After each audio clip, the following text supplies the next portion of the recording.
In today's photo deconstruction, I'm going to show you how I use 5 different strobes and gels to create a colorful editorial hair shoot. In my experience as a beauty photographer, I have found that hair is one of the more challenging things to shoot. There are a lot of different considerations. You have to have a wonderful hairstylist. You need to have beautiful lighting. You also have to consider the retouching.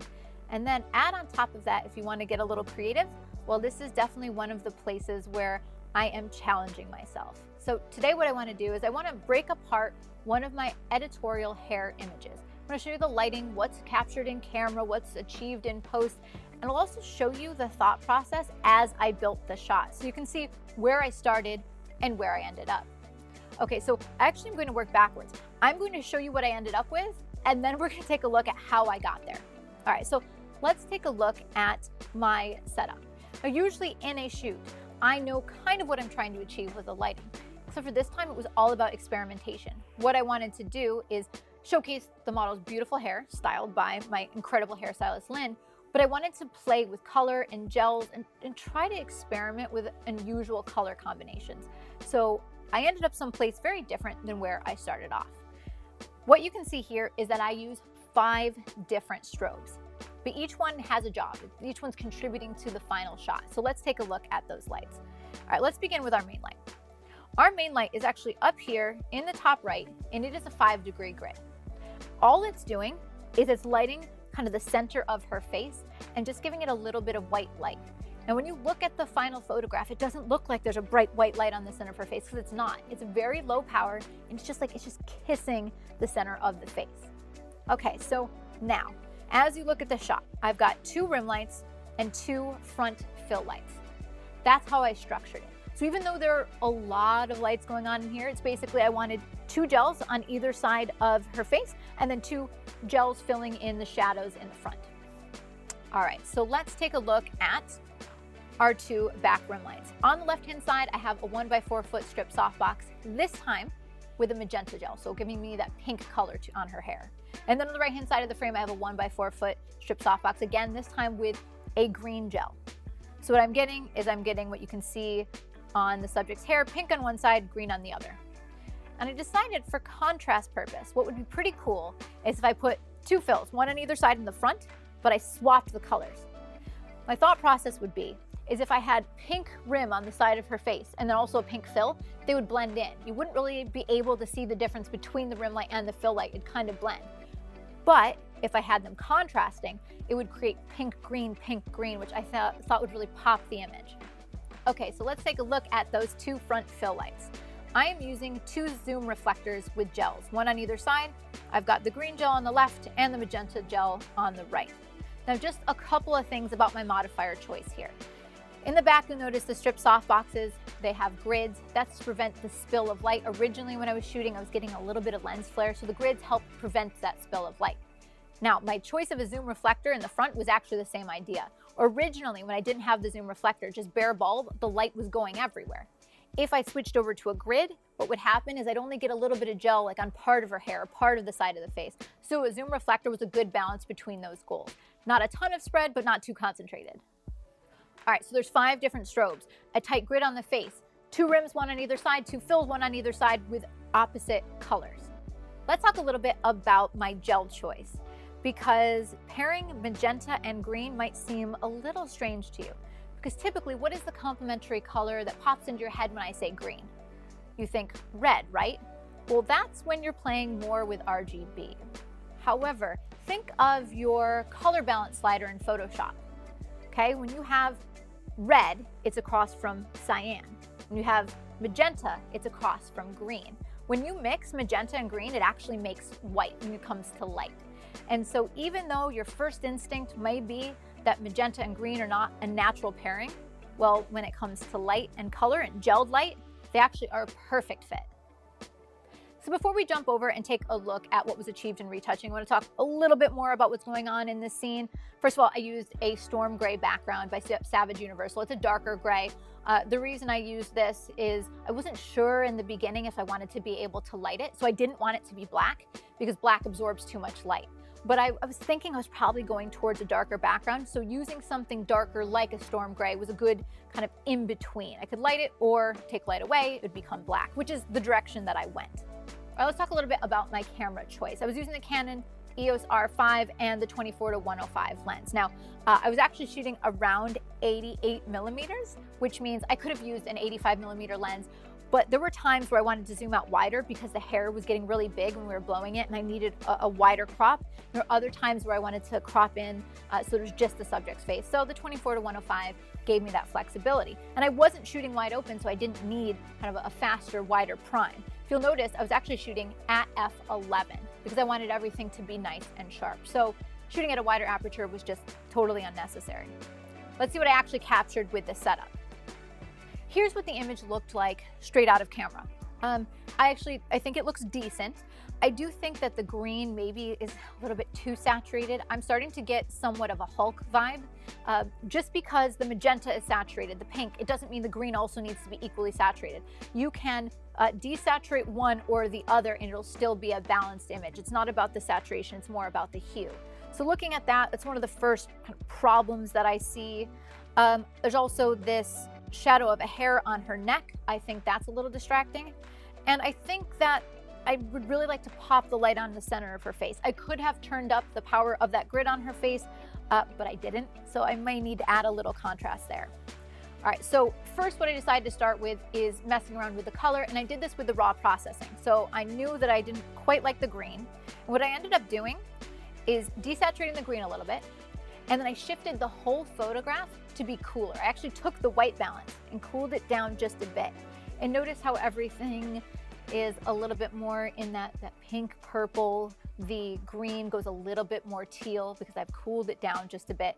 I think this puts it more in the color palette that I was going for. All right, so now let's take a look at my retouch. All right, so we've got a few things going on here. First of all, filled in the hair in the bottom left just to make it look a little bit more luscious, a little bit more full. And then you can see that there was a lot of retouching done to the skin. All right, the reason there was so much retouching done to the skin is every single light hitting my subject's face was a hard light, all of it. The grid on her face, the zoom reflectors on either side, super hard light emphasizes texture. It gives dimension to any blemishes. So could I have used softer modifiers? Yeah, so the problem is if I used a bigger, softer modifier, let's say like an umbrella, more of the color of light would have spilled over into other parts of the frame. I would have had less control, but it would have looked a little bit better in camera. It may not have looked as saturated. Sometimes using a softer light source kind of decreases the in-camera saturation, but I could have popped that in post.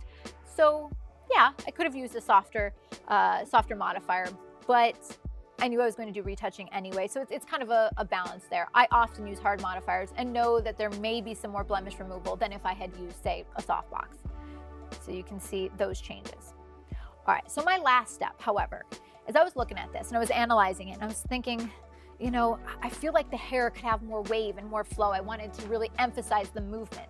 So my last step was actually liquefy. And so what you'll see is I lowered her shoulder on the right-hand side, making her neck look longer. I added more bend and curve to the hair, making it feel more alive. And then I also pulled in the jawline just a little bit. I thought it made slightly nicer shapes to the face. Wasn't totally necessary. But these little liquefied changes, I think in a beauty shot, made for a dramatic result. All right, so now this is the end image. This is what I ended up with. But I do want to show you a little bit how I got there. So I'm going to pop over to capture one. And this is where I was shooting tethered during this shoot. Okay, so here's where I started. I knew that I wanted a kiss of light on the face and then to do something to give dimension to the hair. So this is where I started originally with that tight grid on the face. The hair looks terrible. There's no light, there's no shine, there's no dimension, no shape. But don't worry, I knew that, like that was the direction I was going. And so I was thinking, okay, let's try playing with some color. So I added the green gel to the left-hand side of the frame. And this is very Hulkish, like that green alone does not work at all. But I knew from my color theory that magenta would be a nice balance. So on the other side, I added the magenta. Notice that when I added the magenta, do you see how in the middle of her neck and a little bit in the center of her face, it appears as though the light goes more white. It's not that adding the magenta in the middle of the face and the neck made it turn pink. It actually looks white. Well, that's what I was talking about before with the color theory of light. Taking that green and magenta gave me white light. So it's actually what I knew in practice here, so I could see that. So far, it looks like I just haphazardly threw some color on the subject. And I played around with exposure a little bit, darkened down my main light, but the hair still wasn't looking great. So I added 2 rim lights. I added the 2 strip softbox at the same time, one from either side. But then when they didn't have gels on them, it didn't make any sense to me. Like I see these 2 rim lights that are really more or less just drawing attention to flyaways in the hair. They're not really adding any sort of mood or purpose to the shot. So I saw that, and so I started to add gels. I added the magenta on the left-hand side of the frame so that it would balance out the magenta fill that's on the right-hand side of the frame. And then I added in my green to balance out the green. So you can see kind of how I started to move in that direction. So then it was all about playing around with the balance and trying to shift and get the colors right. What I recommend is anytime you do a hair shoot, start off with the subject still, get it so that the hair is just carefully placed, comb down all the flyaways, get the control shot first, which is what you're seeing here. And then if you're going to blow the hair, do that after, because once you have those flyaways, once you mess up the hair, there's no going back, or it's going to take forever. So you will be able to see that I did quite a bit where I was more or less just testing the hair in control before I introduced wind. Now here's where we start introducing a little bit of wind before we go crazy. And this is kind of where I felt like I dialed in my light somewhere around here, because the whole time I was just turning up the main light, turning it down, trying to adjust it. Okay, so you get that here. Then we start blowing the hair. And my point is, it's all over the place. There are a couple tricks for blowing hair. What we do is we use a wafting board, is what he calls it. It's basically a piece of black foam core, and we're just blowing the hair a little bit. There are fans made specifically for blowing hair, but sometimes that makes it a little piecier rather than lifting up more full-bodied when you have the foam core. Another thing is if you're going for kind of a bouncing look, you can actually just have your subject bounce in place, but depending on the model, they might be really bad at having good expressions and bouncing. That's usually the case. So it may take a little bit longer to get the good expression and hair together. My point is, we just shot a ton. And I was trying to get the expression and the hair and everything to come together in one shot. But you can see it all, what we were working with here. Now, by the way, sometimes I'm shooting quite quickly. I'm shooting many frames in a row. That's one of the benefits of having a strobe like the ProPhoto D2 that has a really fast recycle time. Depending on the speed lights you're using and the power they're at, you might not quite have that recycle time, or if it's an inexpensive strobe. It's not to say that inexpensive is bad, just take a look for something like this. You might need to pay attention to your recycle time. Just one more tip, if you have the lights at a little lower power and maybe bump up your ISO, that'll actually help you out. It allows the lights to have less output, which allows you to shoot more of them in a row before you have, your backlights not going off or running into those sorts of problems.